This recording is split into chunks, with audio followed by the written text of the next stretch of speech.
Buenos días. Bueno, aquí estamos otra vez. Entramos en el cuarto sábado de los live que hacemos para esta gran comunidad abierta a todos, las personas que están interesadas en ayudar, en compartir, en aprender sobre este mundo tan complejo como es el mundo de las adicciones. La semana pasada tocamos el tema de si el adicto nace o se hace y pudimos concluir, gracias a la participación de tantas personas, que efectivamente son múltiples los factores que se van a conjugar para que se desarrolle la enfermedad de la adicción.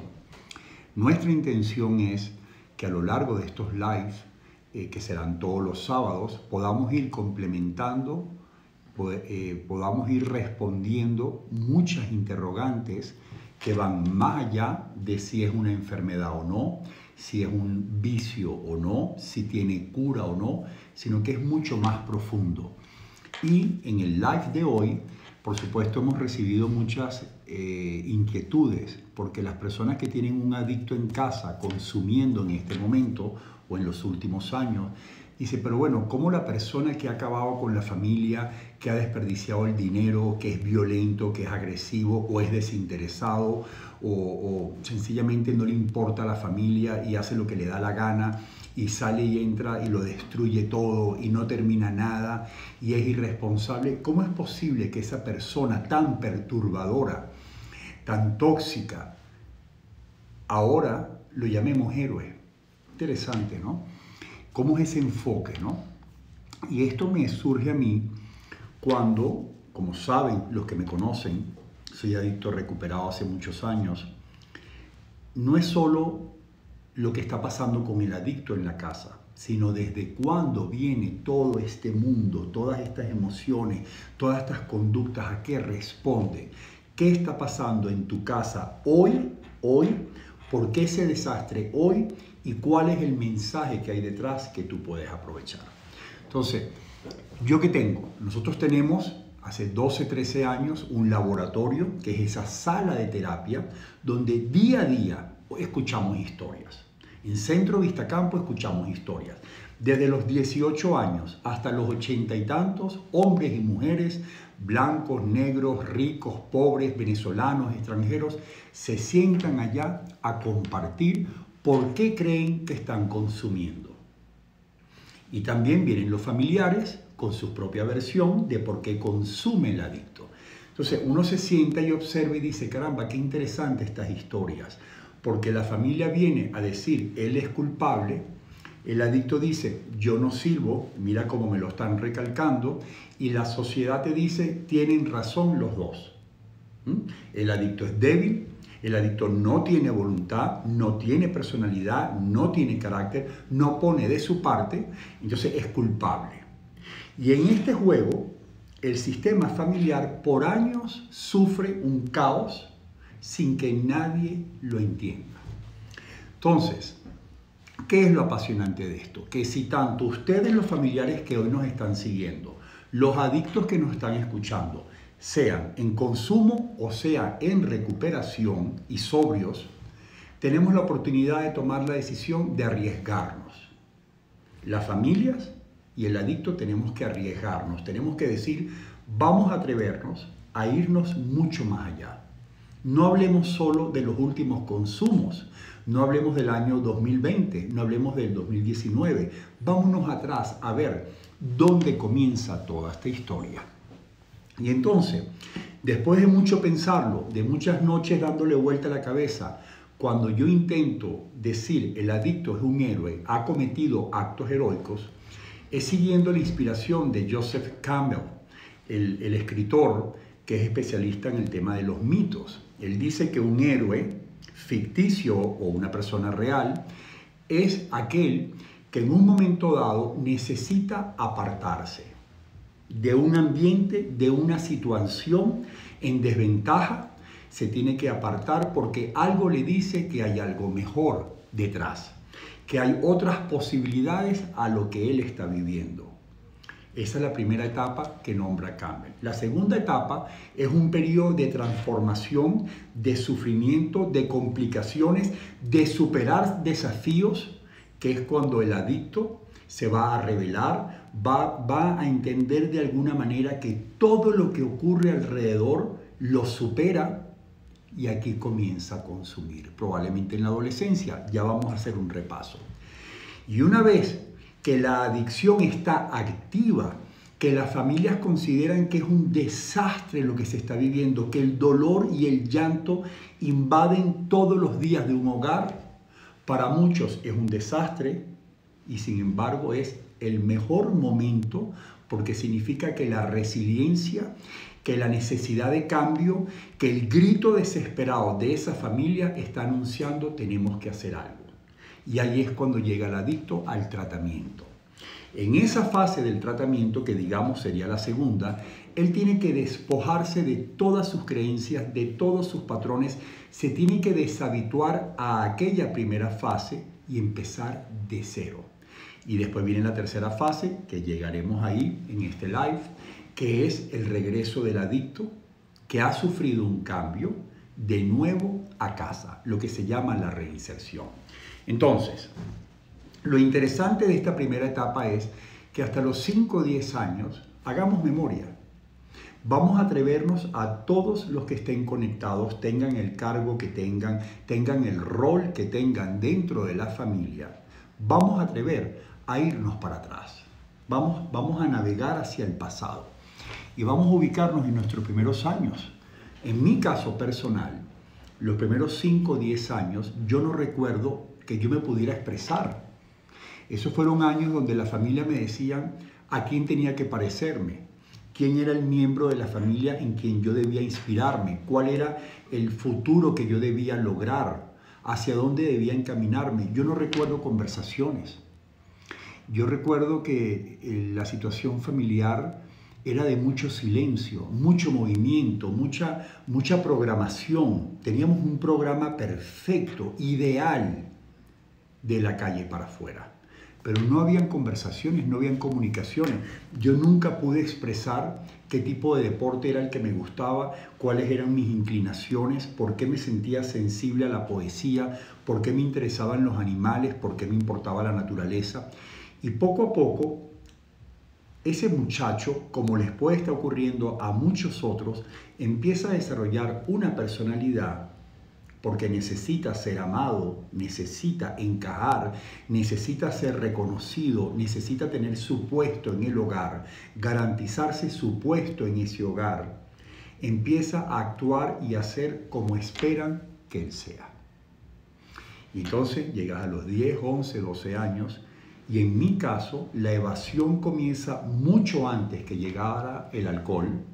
Empieza a través de los libros, de la poesía, de la literatura. Yo empiezo a evadirme hacia un mundo de fantasía que me resultaba más atractivo que aquel ambiente enloquecedor de casa, ¿no? Hasta los 13 años, 14 años, que empiezo a coquetear con el alcohol. Pero el uso de la bebida en ese momento era porque ya había un ser que se estaba sacrificando para convertirse en lo que esperaban que él fuera. Yo me recuerdo, ustedes hagan sus propios recuerdos, que tenía una cantidad de miembros en la familia, primos, tíos, ejemplos de hijos, de amigos de mis padres, que eran exitosos según mis padres, y yo tenía que parecerme a ellos. Los mismos deportes, la forma de vestirme, el escoger el tipo de carrera. Pero algo dentro de mí decía, yo estoy matando mi ser, yo estoy sacrificando mi ser. Entonces, yo llamo esta etapa la etapa de los actos heroicos, porque es aquí cuando una voz te dice, pero yo no encajo en todo esto, yo siento que hay algo más, yo siento que estar y ser yo es mucho más honesto y es mucho más sano, ¿no?, que pretender encajar en lo que ellos esperan que yo sea. Y el alcohol me permitió sobrevivir. El alcohol me permitió liberar esa angustia y sobrellevar esos años de preguntas, de dudas.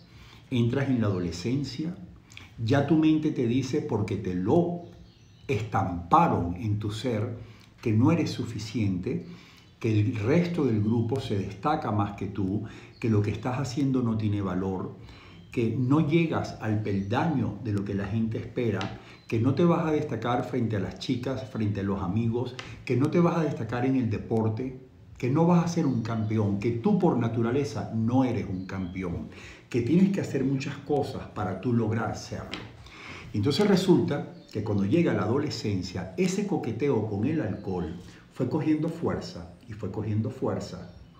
Fíjense ustedes, yo me ingresé después de los 30 años de edad, pero aquí tenía 15, 16 y 17, y ya el camino hacia la adicción se había desarrollado. 17, 18 años, nos graduamos, todo mi grupo coge hacia la administración, la ingeniería, el derecho, y había un ser que me decía, yo quiero ubicarme en este planeta, yo quiero encontrar mi puesto, yo quiero que Julio tenga una expresión, quizá inconscientemente, pero ese pequeño héroe que iba a retar el status quo, que iba a retar a la familia, que iba a decir, yo aquí no estoy encajando, necesito encontrarme, se inscribe en la Escuela de Historia de la Universidad Central, cuando todos esperaban que estudiara administración. Y durante 2 años tuve que mentir en la familia, para que la familia estuviera contenta con lo que yo me estaba convirtiendo, en lo que yo iba a hacer para lograr ser alguien. En aquellos años, yo me recuerdo, y esto es uno de esos puntos que siempre recordaré, uno de esos puntos que uno une. Me recuerdo que el primer día de clase me tocó el gran Manuel Caballero, uno de los historiadores más importantes de Venezuela, fue mi profesor.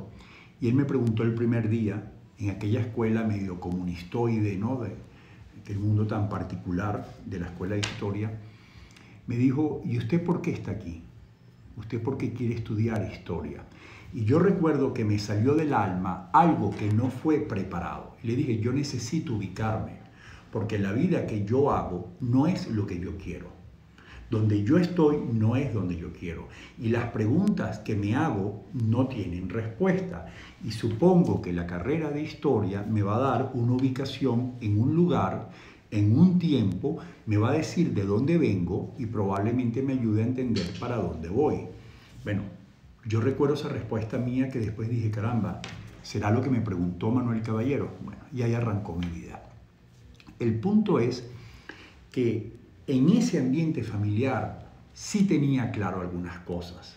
Ahí jamás nos preguntábamos desde la honestidad, ¿tú qué quieres hacer? ¿A ti qué te preocupa? ¿Cuál es tu sueño? ¿Dónde te ves tú dentro de 5 años? ¿Cuáles son tus destrezas? ¿Cuáles son tus aptitudes? ¿Cuáles son tus posibilidades? Yo no recuerdo jamás haber escuchado eso. Y yo navegar hasta allá en mi propia historia es lo que me hace entender el tipo de terapeuta que yo soy hoy. Cuando un joven de 18 años, de 19 años se me acerca y pretende definirse y contarme quién es, yo lo conecto con la definición que yo tenía de mí a los 18 o 20 años, hasta que descubres que esa definición te la dieron otros. Eran las expectativas de otros. Era la herencia por generaciones de otros. Y entonces, el alcohol ya empieza a ser de un coqueteo experimental, empieza a estar día a día en mi vida. Día a día en mi vida. Mientras más desconectado de mi propio ser, mientras más en fraude conmigo mismo, mientras más alejado aquel Julio soñador de la adolescencia, mayor cantidad de alcohol. Y no es cierto, como muchos de ustedes pueden estar pensando, que había un placer. Había un alivio. Había un alivio, no había placer. Placer es la naturaleza. Placer era navegar en los fines de semana en el Sunfish, irme a alta mar. Yo me iba a un Sunfish en un velero que me dio mi padre y mi objetivo era llegar hasta que en el horizonte yo volteara y no viera el club.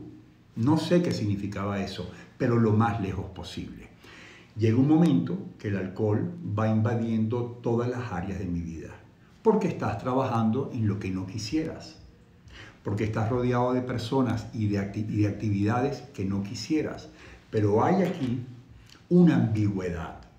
Tener que renunciar a lo que te dijeron que tú eras te mete en un territorio muy peligroso. Entonces, ¿quién soy yo? ¿Cuál es mi identidad? Y aquí, solo imposible. Solo imposible. Yo tuve la suerte que ese alcohol me permitió seguir y seguir dopado, anestesiado emocionalmente hacia el futuro. Hasta que un día ya mi propia voz decía, tienes que levantarte, tienes que hacer algo porque todo lo que te está rodeando, todo lo que estás haciendo, todo lo que te están aplaudiendo, para ti se está convirtiendo en una tragedia. No sé cómo, no sé qué pasó. Un día cogí un avión y me fui al extranjero a tratarme de ese problema con el alcohol, ¿no? Esa es la segunda fase del acto heroico. Porque ¿cuál era el acto heroico en todo esto? Era retar, casi convencido de que iba a fracasar. Ahí está el héroe. Pensaba que iba a fracasar, que no tenía los recursos de cambiar mi vida, que no podía separarme, independizarme de la fuerza que me arrastraba eso que llamamos familia.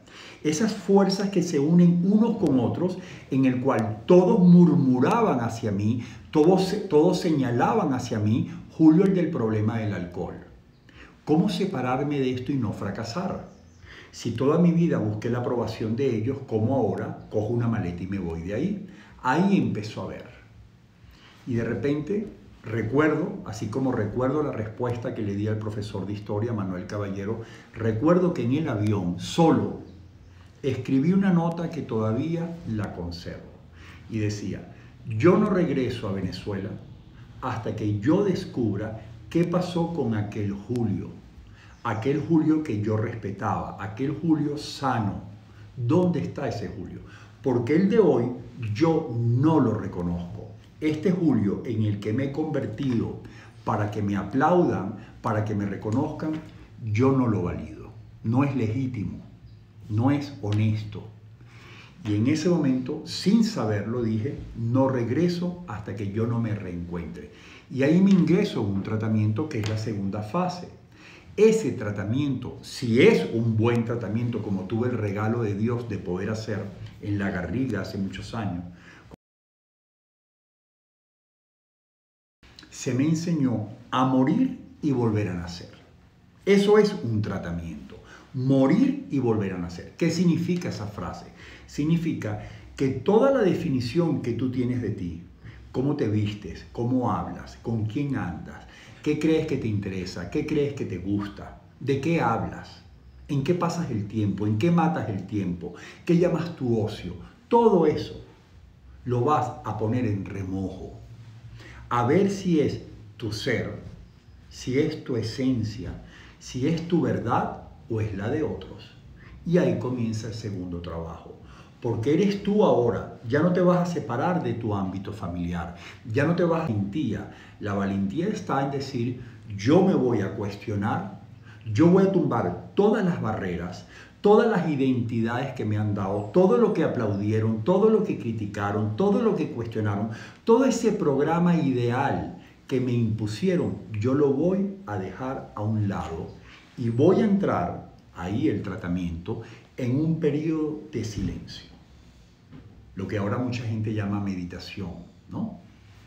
En un periodo de observación, en un periodo de ver qué susurra esa voz que desde los 5 o 10 años no volvió a tener un puesto en mi vida.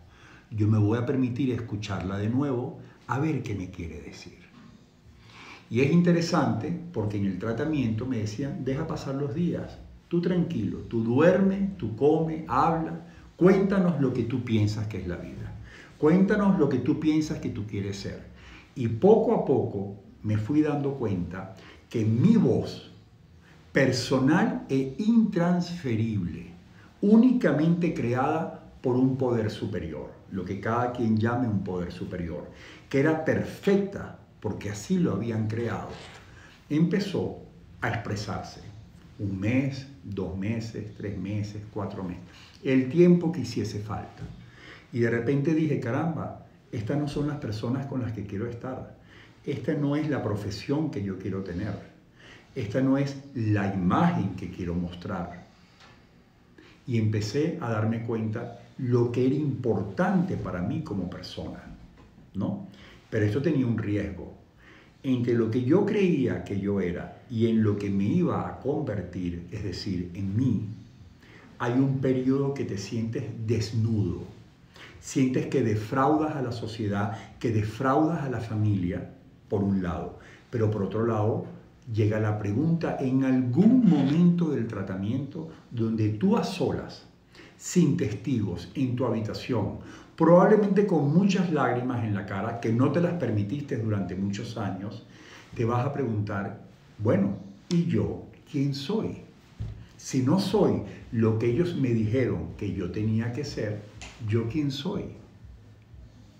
Y en esos días de incertidumbre, de miedo, de pánico, de angustia, de sensación de estar perdido, que ahora lo veo en mis pacientes, día a día lo veo en mis pacientes, que lloras sin saber por qué lloras, te ríes sin saber por qué te ríes, crees que lo que dices es real, cuestionas todo, se te permite vivir ese periodo de exploración de adolescencia. Ahora vas a vivir la adolescencia, tengas la edad que tengas, que no pudiste vivir porque en la verdadera adolescencia cronológica ya tú estabas dopado por alguna sustancia. Y cuando estás en ese tratamiento que te desintoxicas físicamente y psicológicamente, empiezas a ver un nuevo mundo. Es una nueva manera de ver el mundo. Te han quitado las gafas, ahora empiezas a ver un sol, una luz que siempre había estado dentro de ti.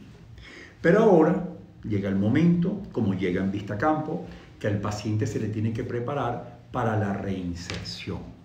Entonces, aquel héroe que se sale, aquel héroe en cuanto a los actos heroicos de retar y apartarse, de cuestionar, de llevarse el impulso de ingresarse, ahora tiene que prepararse para el regreso. Porque su ejemplo y su modelo de ese nuevo ser va a afectar la familia. Lo que llaman la reinserción. ¿La familia está preparada? La familia está preparada para que ese rompecabezas del cual una ficha salió y ahora regresa distinta encaje. ¿Se van a atrever a comunicarse de otra manera?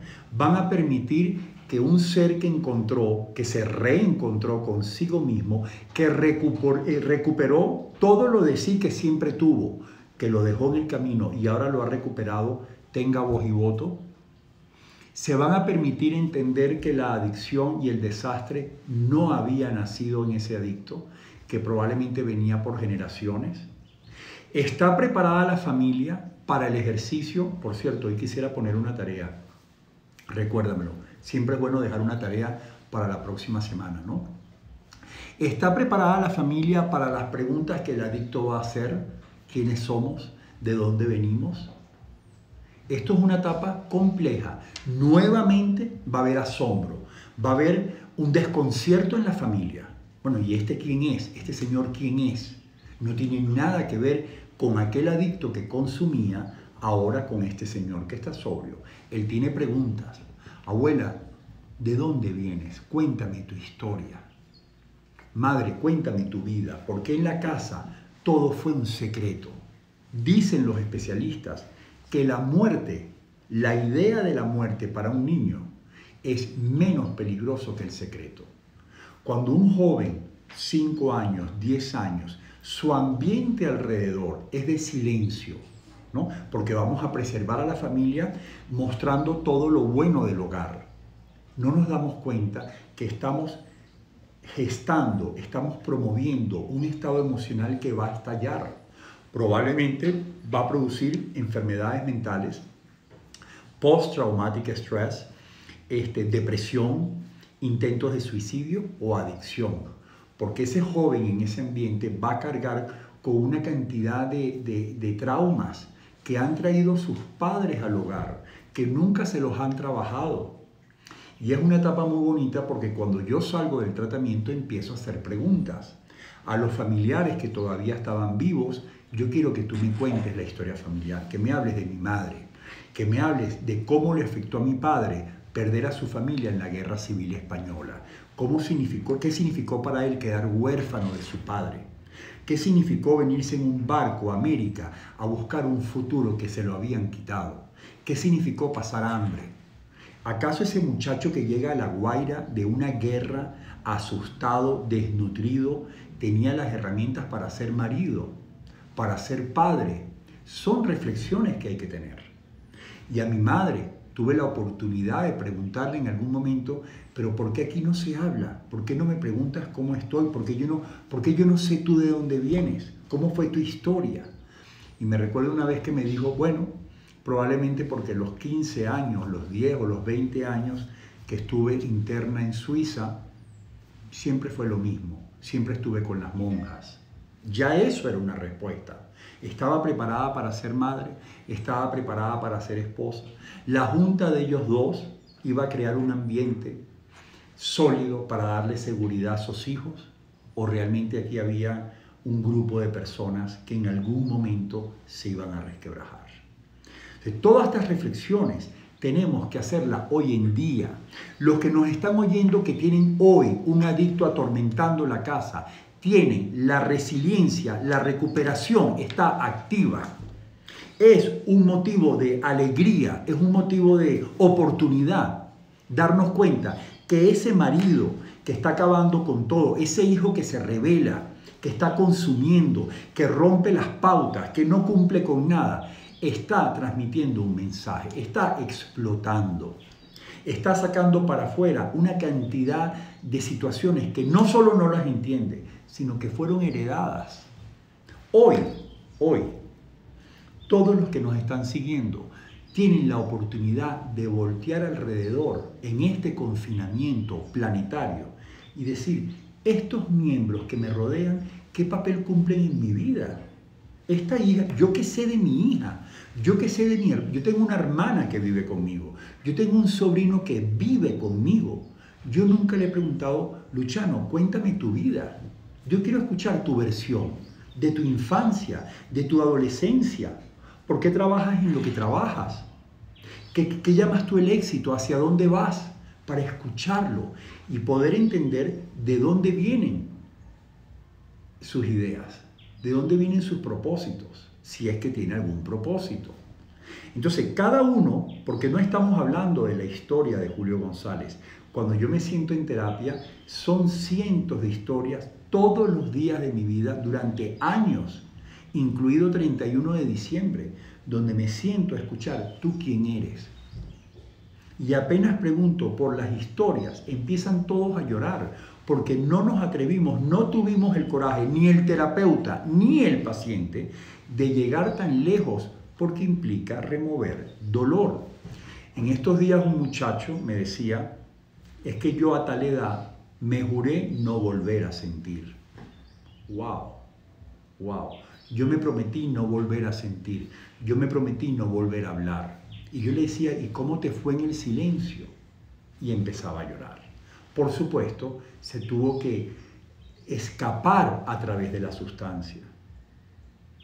Entonces, esa persona que está ingresada, que se le va a diseñar el plan de la reinserción para volver a la tercera fase, es una persona que se va a encontrar con resistencia, como todo héroe que tiene que llegar a reventar una manera de funcionar donde él no va a encajar.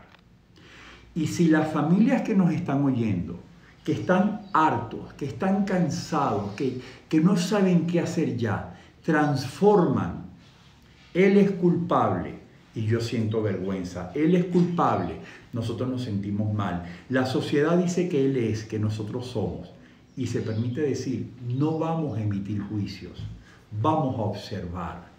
Este grupo de personas, podemos hacerlo durante este live, voltear a ver a los que tenemos en el hogar, eso que llamamos hogar, donde estamos confinados. ¿Yo voy a continuar con estas personas hacia el futuro? Yo tengo previsto seguir con esta esposa, con este marido, verlos en el almuerzo de hoy, en el desayuno, en la cena en Europa. Yo quiero seguir con él. Yo voy a envejecer con ella. Yo quiero acompañar a mis hijos al futuro.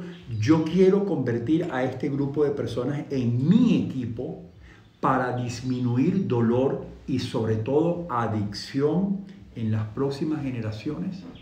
Para eso hay que revisar positivamente el pasado.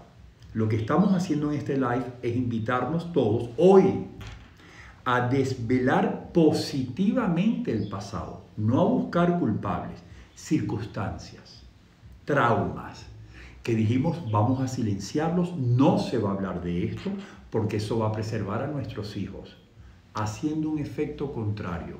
Ese silencio asfixió a los hijos. Hoy en día, cuando un paciente me dice yo quiero ser historiador, yo quiero ser poeta, yo quiero ser matemático, yo quiero ser biólogo, yo me lleno de felicidad al decirle bienvenido. Porque yo no me atrevía a decir nada de lo que yo quería. Yo tenía que expresar lo que esperaban de mí. Pero ahora, esta persona que va a entrar en la casa, que se va a reinsertar o que ya se reinsertó, porque muchos de los que nos oyen tienen adictos recuperados en la misma habitación, en el cuarto de al lado, pero la atención continúa. No se han sentado a decir, ¿por qué tus miedos? ¿De dónde vienen esos miedos? ¿De dónde viene esa sensación de que vas a fracasar? ¿De que no vas a poder? ¿Por qué si yo me voy a ausentar tú piensas que te estoy abandonando? ¿Por qué si tú sigues tus sueños piensas que no vas a lograrlo? ¿De dónde viene? Si nos permitimos estas reflexiones, probablemente vamos a llegar a un momento donde ese miedo fue inculcado, fue heredado. Entonces, en esa reinserción, el tercer acto heroico va a ser lograr que con su ejemplo, con su nueva manera de comunicarse, con su nueva manera de respetar, tolerar, sentir compasión, él que va a entrar en esa familia sobrio, va a cerrar tanto dolor, va a acabar con tanto silencio, va a invitar a funcionar de otra manera y va a repercutir. El adicto recuperado repercute en la familia.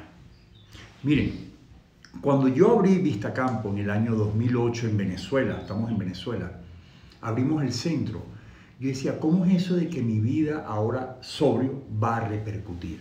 Va a repercutir en mi pareja, en mi vida íntima, ¿no? Cantidad de familiares empezaron a acercarse, amigos de familiares, amigos de amigos, buscando respuestas que yo las había ido a buscar 20 años atrás. Y resulta que se recuperó uno, se recuperó otro, otro recuperó a otro, otro se fue a España, el otro se fue a Siria. Y esa persona que murió y volvió a nacer, ahora su identidad es lo que le da la fuerza. Ya no tiene que buscar reconocimiento, está tranquilo con lo que hay. Porque ese adicto, ahora que se ha reencontrado, no se olviden de la palabra de la semana pasada, recuperación. Recuperación no es estar sobrio, esa es la primera fase. No tomar es la primera fase. Ahora vamos a recuperarnos. Una vez que lo logra y empieza a llevarse bien consigo mismo y la pasa bien consigo mismo, ya no necesita ser reconocido, ya no necesita ser visto, ya no necesita ser validado, ya no tiene que salir a sacrificarse para garantizarse ser querido. Porque ya el matrimonio, ya el acto heroico fue consigo mismo. Y si esa familia se permite, es como un calcetín, ¿no? Es como el mecate de los barcos cuando estás en un puerto. Cuando ustedes ven un mecate, si tú jalas un hilo del mecate, se descuadra todo el mecate. Si tú jalas un hilo del calcetín de la media, se descuadra toda la media. Porque el adicto en la casa tuvo una función muy importante. El reclamar que no aguantaba más a través del consumo y la familia distraerse de los problemas que cada uno tiene que resolver. Esa madre que estaba en un internado, ese padre traumatizado por la guerra, ese inmigrante como los de ahora pasando penuria, vergüenza, que se siente que vale menos que la nada. Eso que no se resolvió ahora se tiene que resolver. Ahora toda esa familia que apuntaba con la lupa hacia el pato feo, hacia el causante de todos los problemas, es decir, el adicto, cuando él se recupera, se encuentran y dicen, ¿y ahora qué hacemos? Ahora cada uno tiene que mirar dentro de sí y resolver esa mochila de sus propias historias que nunca han trabajado. Nunca ha trabajado. Mientras más trauma, mientras más dolor, mientras más secreto familiar, más necesidad de depositarnos en otro, de que alguien cargue con nosotros. Y ahora regresa este adicto a la casa y dice, yo regreso pero con libertad. Yo quiero estar con ustedes, yo no quiero depender de ustedes, yo no quiero necesitarlos a ustedes, yo quiero que estemos aquí juntos porque vamos a trabajar en un futuro. El adicto nunca creyó tener un futuro. El futuro de la familia era qué hacemos con el adicto. Y el adicto estaba convencido que no tenía futuro. Esto se acabó. Entonces, hoy nos sentamos todos en el almuerzo o en la cena a preguntarnos, este grupo que está aquí, yo quiero que me acompañe en mi proyecto de vida. Esa mujer es la esposa que va a ser equipo para que juntos evitemos sufrimiento en los hijos. Vamos a ayudarlos a que ellos sigan su camino con la mayor honestidad, con la mayor posibilidad, con la mayor creatividad, dándoles libertad, o nos vamos a aferrar a que siga cumpliendo el papel de distracción en la familia. Todo esto se va a conjugar cuando él regrese a casa. Y si la familia se abre y la familia aprovecha esa historia de recuperación y lo aplica y lo permite, van a tener que hacer cambios de aceptación, de tolerancia, de aprender, de cambiar ciertos patrones, ciertas creencias. Pero ¿qué va a ocurrir? Que ese adicto que tuvo 3 fases de actos heroicos ahora forma parte de una familia heroica. ¿Por qué es una familia heroica? Porque ahora todos sus miembros se habrán combinado, se habrán entreverado, ¿no? Para decir, el pasado, que ahora por fin ya lo conocimos, sabemos de dónde viene el silencio, sabemos de dónde viene el miedo, sabemos quién fue el primero que trajo un trauma a la familia, el primero que trajo dolor a la familia, hace cuántas generaciones. Ahora que conocemos esta historia, podemos ser responsables y asumir el presente. Yo hoy asumo el presente. Esa es la gente de la que quiero ayudar. Este es el país al que quiero ayudar. Esta es la familia que me va a acompañar en ese camino que se llama un futuro, en el cual tenemos la posibilidad de reducir al máximo más adicción en las próximas generaciones. Hay algunas preguntas, Julio. A ver, hay preguntas aquí. ¿Por qué afirmas que la familia necesita un adicto para funcionar? Bueno, yo no afirmo que necesitamos un adicto para funcionar. Significa que el adicto, sin querer y sin saberlo todos, distrae, ¿no? Como cuando hay un problema planetario como la pandemia, nos podemos estar distrayendo de muchas cosas cuando habían problemas previo a la pandemia que se tienen que trabajar.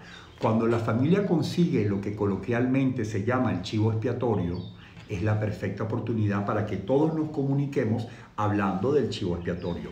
Se dice, para responderte la pregunta, se dice que donde hay un adicto en consumo, los miembros de la familia se pueden llamar de 20 a 50 veces al día para hablar de ese problema.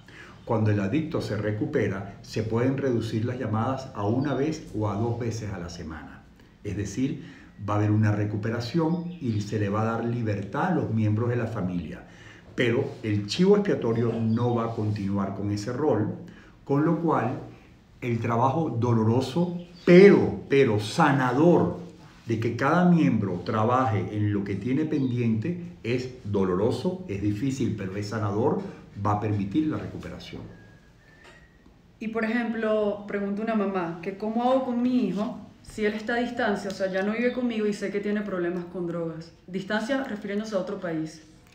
Esa pregunta la hacen mucho, ¿no? Si tú tienes un hijo que está en el extranjero consumiendo o no consumiendo, La pregunta es ¿qué puedes hacer? La pregunta es ¿qué puedes hacer? Tenga un cáncer, tenga la enfermedad de la adicción, tenga un problema de corazón, de hígado, yo estoy aquí, ¿en qué te puedo ayudar? ¿En qué te puedo ayudar? Cuando un paciente llega a la puerta de Vistacampo o nos llaman de Panamá, nos llaman de Siria, nos llaman del Líbano, nos llaman de Chile, queremos que nos ayude, la única pregunta es la siguiente.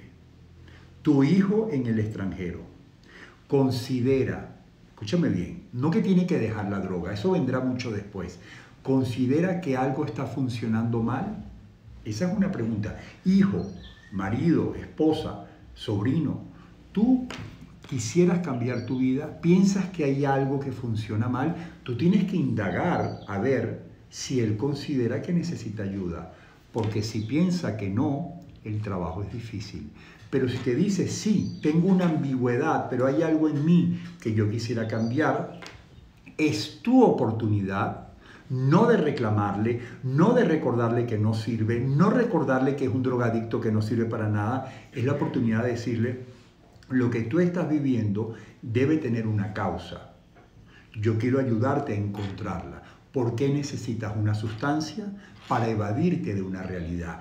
¿Por qué es tan compleja la realidad que debería ser lo más bello, el regalo de estar vivos? ¿Por qué se ha convertido en algo tan doloroso que prefieres sobrevivirlo dopado? Pero esto no se lo vas a decir, tú vas a escuchar. La pregunta es, ¿escuchamos a los hijos que están consumiendo o ya tenemos un reclamo que hemos heredado de la sociedad de lo que debemos decirle? Porque muchas veces cuando él escucha la llamada, dice, yo no voy a confiar en mi padre, yo no confío en mi madre. ¿Por qué me está reclamando? Me está diciendo lo que soy. Me fío más de la droga porque por lo menos me libera. Entonces, aprender a escuchar y sobre todo buscar un profesional que te oriente de cómo hacer esa llamada. Probablemente un terapeuta te va a ayudar a entrar en contacto para hacer una intervención, para hacer un vínculo entre su estado de horror y la sobriedad. Buscar un profesional que te ayude a entender cómo debe ser el acercamiento con alguien que está padeciendo alguna dependencia. Por ejemplo, si mi hijo hizo un tratamiento en Costa Rica y al tercer año desapareció de la casa y volvió a la semana destruido, ¿qué responsabilidad tiene la familia? Ninguna, ninguna. Si un adicto que ha hecho una recuperación en cualquier parte del mundo recae, primero tenemos que tener claro que la adicción es una enfermedad crónica, es decir, para toda la vida, como muchas otras. La adicción queda adormecida, queda asintomática, queda plana. Yo soy un adicto que está plano. Pero la adicción está ahí, como muchas otras, como la diabetes, tantas, como las alergias, como el asma, está ahí. Si algo detona la enfermedad, se va a activar. Ahora, esto es responsabilidad del adicto que ha hecho una recuperación. Es responsabilidad del adicto. Lo que sí puede hacer la familia es no ser cómplice, que suele ser cómplice por todo lo que expliqué antes, porque muchas veces prefieren el adicto sin saberlo, consumiendo, para que vuelva a ser el sistema, ese sistema que se había adaptado, ¿no? De una manera en que todos sabían cómo funcionar en la disfunción. Ahora es distinto. Ahora, si él recae, vamos a ver qué pasó aquí. Dejó los grupos, dejó de ir a terapias, abandonó su estructura, abandonó la rutina, volvió a las andanzas de antes, empezó a estar con amigos de consumo, en actividades de riesgo, con personas de riesgo, en horarios de riesgo. Si él lentamente se va olvidando de su enfermedad, se va olvidando, porque la adicción tiene una tragedia que no tiene dolor físico. Entonces, si él se va dejando llevar y se va olvidando de que tiene que ponerse su traje de adicto, va a llegar un momento que el deseo, la obsesión, las ansias se van a despertar por los estímulos, que ya la sociedad se encarga de que sean estímulos tan placenteros, el bombardeo es tan placentero, llámese redes, sexo, comida, dulce, tanto que si el adicto no está protegido, no está utilizando sus herramientas, está abandonando su territorio de protección, se pueden encender las ganas de consumir y va a recaer. ¿Qué tiene que hacer el adicto? Volver a recuperarse, como lo harías en cualquier enfermedad, como una metástasis, como una operación de una hernia que tiene que reincide y seguir adelante. La familia no es responsable, a menos, y cuidado con lo que voy a decir, haya sido cómplice. Acompáñame, ven conmigo, acompáñame a la fiesta, yo que tanto he hecho por ti, ¿por qué no me acompañas? Déjame ayudarte, déjame meterme en tu vida, tú conmigo no vas a tomar. Deberías estar en ciertos lugares porque tú tienes voluntad para exponerte, ya tú hiciste un tratamiento, ¿cómo es posible que no me acompañes a una fiesta? ¿Cómo es posible que no te podamos tomar al lado? Y la familia empieza a debilitarle esa protección que él logró en su tratamiento y lo vaya llevando poco a poco, sin querer, a la recaída. Es momento de recomendar la tarea y el libro. Nos quedan 15 minutos. ¿Se acabó el programa? 15 minutos. 15 minutos es mucho tiempo. A ver, yo quisiera que hoy hiciéramos un ejercicio hoy, los que están conectados. Y es el siguiente. Yo voy a poner mi ejemplo, ustedes cada quien consiga el suyo. Cuando yo regresé del tratamiento, yo estaba ávido, ¿no?, de esa tercera fase que era la reinserción. Julio se va a reinsertar a la sociedad, a la familia, a lo que tenga, ¿no? Y tuve el regalo de Dios de que mi abuela todavía estaba viva. Y cuando llegué, ya tenía 85 o 90 años, le dije, abuela, vamos a conversar. Y nos sentamos, nos pusimos en el balcón de su apartamento en la playa. Le dije, abuela, cuéntame secretos familiares que nunca me hayas contado. Cuéntame, ¿cómo fue tu divorcio con mi abuela, con mi abuelo? ¿Por qué te divorciaste de mi abuelo? Yo nunca lo había sabido, yo nunca lo había preguntado, nunca me había llegado el rumor de que había pasado. Bueno, ahí hubo esto, ahí había alcohol, ahí había violencia, ahí había esto, ahí había aquello. Tú tenías un abuelo, ella tenía un abuelo o un padre que había sido ludópata, que había tenido problemas con el alcohol, que había sido mujeriego. Una cantidad de cosas que empezaron a enriquecerme. Mire, ¿y tú por qué mandaste a mi madre 15, 20 años a un colegio internado allá en Las Monjas? Para evitar que sufriera lo que su madre estaba sufriendo. Y eso, abuela, ¿la ayudó o empeoró su cuadro? Son reflexiones. Abuela, y lo que tú a los 15, no me hables de los 15 años míos, no me hables del matrimonio, Julio, no me hagas recordar eso. Abuela, vamos a hablarlo. Y si volvieras a vivir, ¿a qué no renunciarías? ¿Qué harías diferente? Bueno, esa conversación desde lo positivo a mí me enriqueció porque me permitió entenderla a ella. ¿Por qué había actuado como actuó? ¿Qué significaba tener sangre hebrea en mi familia? ¿Cómo repercutió que en mi familia hay un alto porcentaje hebreo? ¿Cómo repercutió el holocausto, la migración? ¿Cómo eran vistos los hebreos en la Venezuela de los años 50, 60? ¿Cómo era el bullying? ¿Cómo se les discriminaba? ¿Cómo le afectó y le dio forma a su vida? ¿Qué sacrificó? ¿Cómo afectó a la familia? Y así seguí. Y a partir de ahí, yo creo que cuando veían mi teléfono me bloqueaban, empecé a llamar a los tíos, cuéntame tu impresión de mi madre, tu impresión de mi padre, cuéntame de ti. Y empecé a tener una información sumamente valiosa que quiero que ustedes hoy lo hagan. Yo quisiera, porque les voy a dar un dato, este dato los puede llevar a reflexionar. Nunca, en muchísimos años siendo terapeuta, aquí en Venezuela y en el extranjero, donde yo vaya, he hecho el siguiente, ¿cómo se dice?, apuesta. Y es, si en la sala donde yo estoy dando terapia, el adicto que está sentado no tiene antecedentes en la familia, un abuelo, un tío, un primo, un hermano, una madre, que sea adicto, yo entrego mi cargo. Siempre he dicho que el día que yo vea un adicto, que sea el único en la familia, yo entrego mi cargo. Y resulta que esta es la fecha en que no he entregado mi cargo. Me están diciendo que me queda poco tiempo. Entonces, hoy, yo les quiero pedir que hoy cojan el teléfono, cojas al hijo, cojas a la esposa al marido y le digan, mira, hoy nos vamos a sentar y tú me vas a contar de ti a los 18 años. ¿Por qué escogiste esta carrera? ¿Por qué escogiste esta ciudad? ¿Por qué cuando tomas, por qué cuando consumes alcohol terminas llorando? Tú, ¿por qué lloras cuando estás consumiendo? ¿Por qué no te soportas en la casa? ¿Por qué necesitas escaparte? Vamos a conversarlo.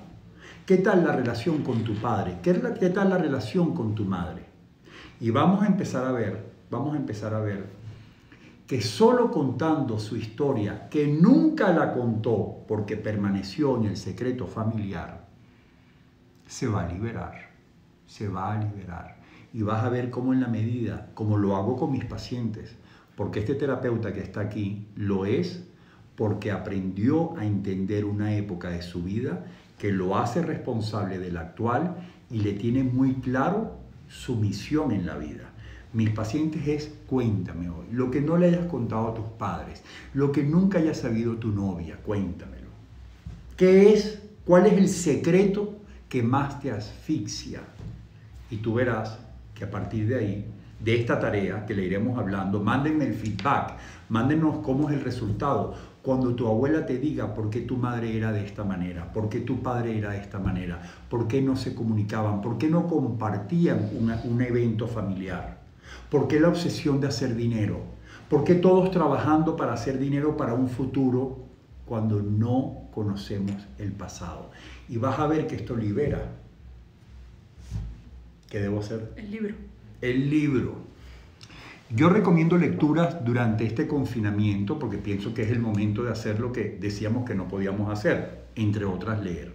Son lecturas que a mí me han ayudado a crecer, a aprender, a adquirir nuevas herramientas desde otras experiencias y por eso comparto los libros. No estoy en el mundo editorial, no me interesa ningún libro, ni los autores, a muchos los conozco, pero el punto es cómo a mí me enriquecieron mi vida y si yo me enriquezco como terapeuta, ustedes lo pueden hacer como padres. Entonces este libro de esta mujer a quien tanto respeto, la Shefali, pienso que es transformador. ¿Qué debo hacer? Esto. Pelo más arriba y un poco más cerca. Ahí, ahí. ¿No? Sigo. Listo. Bueno, Padres Conscientes les va a permitir a ustedes descubrir ese muchacho que se comporta como se comporta si de alguna manera es consecuencia de nosotros con él, de nuestra educación con él y de nuestra forma de comunicarnos con ellos. Y cómo de pronto un hijo complicado puede ser enviado por Dios para que te haga remover a ti los trabajos que como padres tienes pendiente. El paciente más complicado que me llega a mí a la institución, el más complicado, el más retador, aquel paciente que nadie quisiera tener, para mí se convierte en un challenge, en un reto. Porque mientras más erosión, mientras más turbulencia ocasiona, mayor es la necesidad de ser atendido y de ser visto. Entonces, la tarea hoy en el almuerzo, yo quisiera que me contaras. Desgraciadamente mi padre murió y hubo preguntas que se quedaron en el aire. Yo hubiese querido que él me contara cómo vivió estar en un barco 3 meses, dejando su vida, dejando el dolor de la guerra, dejando sus afectos para llegar solo al puerto de La Guaira. Afortunadamente lo hice con otras personas, porque eso es lo que te da la carrera de historiador, querer saber más. Y hoy termino diciendo que si nosotros hacemos esa navegación por el pasado, cada miembro de la familia nutre esa historia. La que cuidó a tu familia, la tata que tuviste en tu casa, la abuela, la tía, tu madrina, tu primo hermano, tu sobrino, tu mejor amigo, el mejor amigo de tus padres, tiene la oportunidad de contarte. Vas a descubrir que en ese pasado que hoy no recuerdas, hubo mucho más. Y esa información te hará pasar de la destrucción, de las culpas, de los pases de factura, del dolor, de la desesperación, de la incertidumbre, a la construcción, al amor, al trabajo en equipo, al querer dar, al querer formar esa familia que yo llamo equipo, esa tribu que para las próximas generaciones va a reducir cualquier intento de escapar de la realidad, es decir, cualquier tipo de adicción. Debo decir que las coordenadas no sé dónde están en algún lado, los teléfonos. Bueno, nos pueden contactar. Yo quiero que hagan esa prueba y me informen. En la bio del Instagram están los En la teléfonos. bio, no sé en qué parte está la bio del Instagram, usted va a encontrar cómo escribirnos el mensaje, pero lo importante es que esta aventura a la cual yo los invito a participar, quiero que traigan a sus amistades, traigan a sus padres, para que veamos que ese adicto que hoy, 2020, causa problemas, nos va a hacer una conexión con generaciones para atrás o con nuestro propio origen. Eso va a liberar, eso va a hacer que ellos se levanten y digan, tengo algo que hacer con mi vida, me apasiona lo que estoy haciendo, gracias, pero no quiero consumir.